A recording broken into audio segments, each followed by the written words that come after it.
Hello, yo, yo, yo. So I saw this Breakfast Club Netflix and No Chill video. So this is just pure parody, but in a sense, it's parody, but it's spit in the face of their fans because I saw this video and I thought to myself, what on earth are they saying? Can they not read the room? Imagine, they're sitting in the room and everyone's like, you sold out. And they're like, nah, we ain't sold out. You can still get the same content. It's like, no, it's not quite the same. So let's see what they have to say, because I gotta copyright this. Envy, what do you say to fans who say they feel betrayed by the move to Netflix? I don't know why they would feel betrayed. I mean, you're still getting the same content, and change is great. We're still putting out clips, and you can always comment under our Instagram pages. You do this.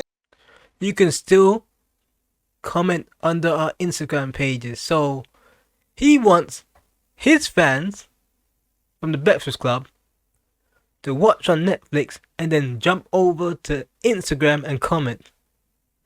That makes sense. That makes sense. Same thing. I am not the light-skinned sugar cookie. Envy sounds confident, but during an Instagram Live, Jess Hilarious said engagement is down. Netflix was like, nope, we want all of it. Y'all can't have no other social media presence. None. We also What do you expect, though? What did you expect? You expect them to pay you all that money and be like, oh, you can still post on YouTube? Then there'll be no exclusivity. That's the whole point of the deal. You know? Whatever numbers they may be fudging up there to make them look even bigger than they are. caught up with Lauren LaRosa, who talked about the show's new social strategy. You know, fans have really been talking about these 3-minute clips. They don't like them. Is there what can you say to them? There's a lot of things in life that only last for less than 3 minutes, and y'all be fine with it. What do you say to people who say you're getting a bag over the culture? Don't worry about our bag. I don't worry about your bag. All right, now we ain't getting no bag, man. Look. To be honest, man, I am driving the same Honda Civic as J. Cole. Cap. And people need to mind their business. We're doing good wherever we go. And I do know how to. Boy, this is the biggest cap ever. We're doing good wherever we go. Come on now, man. Just Hilarious was sitting down there crying. Please come to Netflix. Please come. Every single video. Even those little 3-minute clips is like, oh, you can go and catch up on Netflix. If Netflix was doing so well for them, they didn't have to tell the people to go to Netflix to watch them. That's how bad things are. And they're out of the algorithms because they're not searched for. They're not being relatedly searched for. So they're out of the YouTube ecosystem. And once you're out of the ecosystem, you don't exist. And I'm going to say this again. It depends how long it lasts for. Because it could last for 2 years, it could last for 5 years. If it lasts for 5 years, they're finito. There ain't no way they can come back and start doing Donkey the Day and things like that. Unless the Netflix picks up, but they're saying there's no engagement. There's no engagement because I don't even... Look, I might be wrong. They might change Netflix to a point where it starts looking like YouTube. But I don't think that's going to happen for now. Because you can't comment on YouTube. You can't comment. You can't leave comments. You can't make your own videos on YouTube. You have to, not on YouTube, on Netflix. So, on YouTube you can. And there's the engagement, there's the free. Look, the Breakfast Club, I don't pay for it. I would go and watch YouTube and it'd be recommended to me and I think, oh, that's a good video. And then I watch it. Netflix is paid for, so I mean it's not their fault. They took the money and for some reason they thought it was a good idea. But other people saw it and they thought to themselves like, we're not moving over. They thought their fans were so loyal that they were gonna jump to Netflix. No. YouTube's in a weird place right now. I've been doing YouTube for years and I've noticed one thing for it's been oversaturated. Everyone's pumping out so much content now these days. Before I used to get away with doing 1 or 2 videos a day. I've seen people like academics. He put out 5 videos for the day. 5. People like Flocko, 4 to 6 videos. You know, because they need to keep up with what's going on there. They need to keep themselves relevant in the system. Because if you stop uploading, people forget you and they go on to the next person. And that's what's going to happen to them. They're going to disappear. They're going to try and keep up. But it looks like certain content they can do and certain content they can't. So it seems like all the stuff to do with the Breakfast Club needs to be on Netflix, apart from the audio. And there's other things that I looked at as well. It's like people just saw the money and thought, alright, let's just jump ship. And they never thought to themselves, like, what about all the audience that we built up on the other platform? You know, they don't think long, they don't have no foresight into where things are going in the future. Maybe they thought that Netflix would be the future. I don't know, man. Maybe it would. Like as I said before, Netflix could start to change.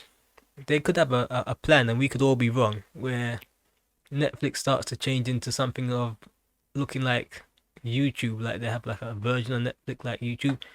That could happen, and and then Charlamagne would be like, told you. You thought we was crazy when we moved, but look at that now. But until that happens, if that ever does happen, because what you get from YouTube and what you get from Netflix. Netflix on a Friday, I slap on Netflix and I watch a movie. I don't go there for podcasts or anything like that. That's not something I actually look into Netflix for. And I'm in the UK, so I don't think I can get it. A lot of people I looked in the comment section, they're saying we don't get this in the UK.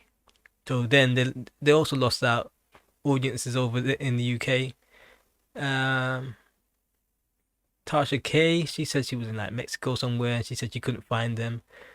So where YouTube was more worldwide, in Netflix they have a certain place where they can only show their podcasts. So that limits them as well. So they kind of screwed both ways. And then Academics was like showing us how he was getting his deal. And he said like he had a deal where he didn't have a podcast, but they gave him a whole lot of money. I remember this. And he was like, yo, this was like, I can't remember when this was. Let's have a look at the Breakfast Club, their views. Their views have been pretty decent, I ain't gonna lie. 43 million. Not too bad. But, you know, it's one of those things where 38 million. I think it's gone down recently, but have they really been consistently good? I mean, these views are good for a singular YouTuber, but for a whole team of people, man, these are abysmal. Remember, everyone needs a wage, and they're not getting paid no peanuts. They're getting paid big money. So let's say, put into unrealistic, 38 million views would be like $35,000. You know, there's a lot of people need to be paid. So it can barely keep the lights on with those type of views. This is why they've been kind of like symbiotic, because the Breakfast Club is not sustainable. It's not really sustainable in its current form on YouTube. That's why they jump ship. Every time you notice that they always have to partner with some company or the other, and that's the whole thing with everything on the internet.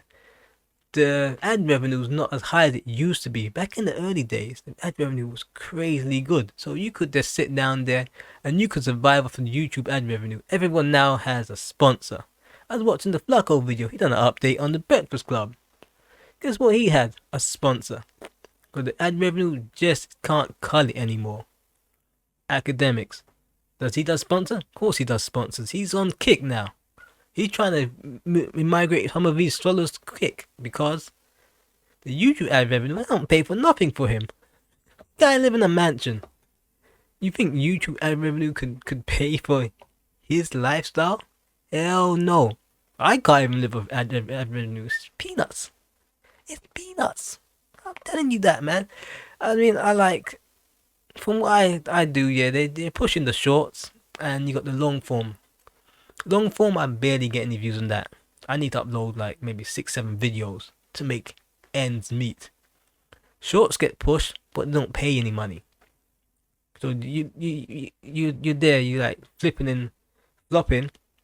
What you should do, before you know it, you're a slave. You're just sitting down there pumping like 10 videos a day just to make ends meet. But back in the days, you put out 1 to 2 videos and you can have the same money. Now things are different. And you think that's affecting me, it's affecting them. And they're a big company. And this is by saying that they're symbiotic. They were partnering with BET, they partnered with Revolt.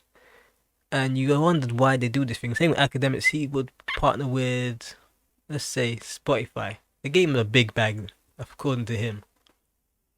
But with Academics, he was smart. He didn't own his content, so he owned everything. And it was just on their platform. But when it came to re up, he decided not to re up the contract. That's what he said. He said that I ain't on no slavery deal. I ain't re up on this.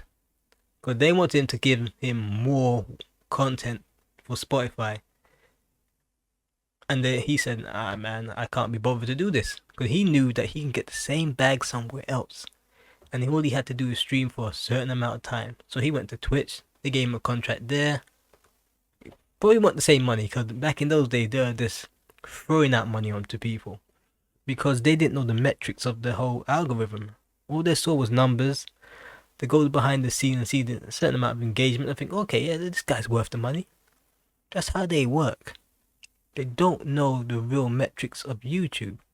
So you can trick these people into giving you a bag.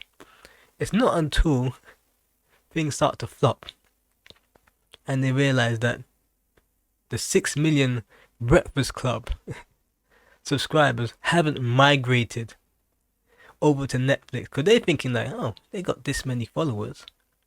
I think out of the 6 million, we can get 1 or 2 million to migrate. I don't even think they get any of that. I don't even think they got 100,000 people migrating from the 6 million. I don't even think they got 10,000. I think it's abysmal. And that's what's happening. That's what's happened. That's why they're wetting themselves. They're peeing their pants right now. They're sitting down there trying to be like, damn, we made a bad move. But I said before, it could all work out good for them at the end. But we ain't really worried about them too much because they already got paid. But at the sacrifice of their viewership and their fans.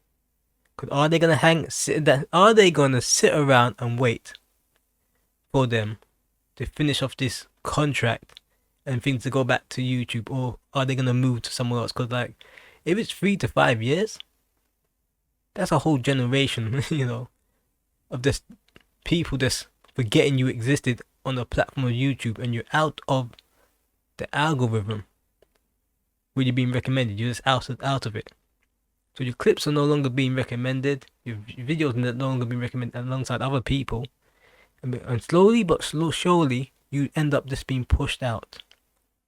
And then when they do come back, I've seen this happen before with big YouTubers that have 5-6 years off. I know, that's crazy.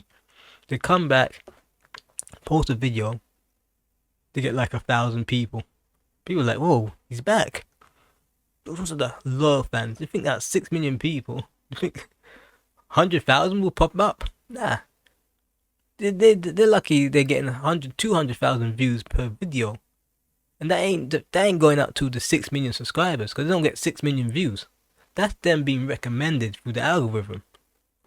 Just remember that. So when they do come back, you're looking at maybe 5-10,000 people probably see and be like, you know something, we kind of moved on from this. We got our feed of hip hop news elsewhere. You've gone too far, or gone for too long, not too far. And before you know it, they're like, damn, we should never took that deal. That's what's gonna happen. Because they're already regretting it now, and they've done this parody video that just looks really bad. It's like they're laughing at their fans, like, yeah, we got paid. Don't worry, you can get everything you want. It's like, no. The problem is that you look like you sold out. And that's what the problem is with people. People are looking at them as sellouts. And they're sold out, and it backfired on them. Because they thought they can sell out and still keep the core audience. And that wasn't the case. That's why they're making these parody videos, because they realize the engagement is so low. And they took the bag only to realize that nobody's around. Anyway, like, subscribe, and I'm out.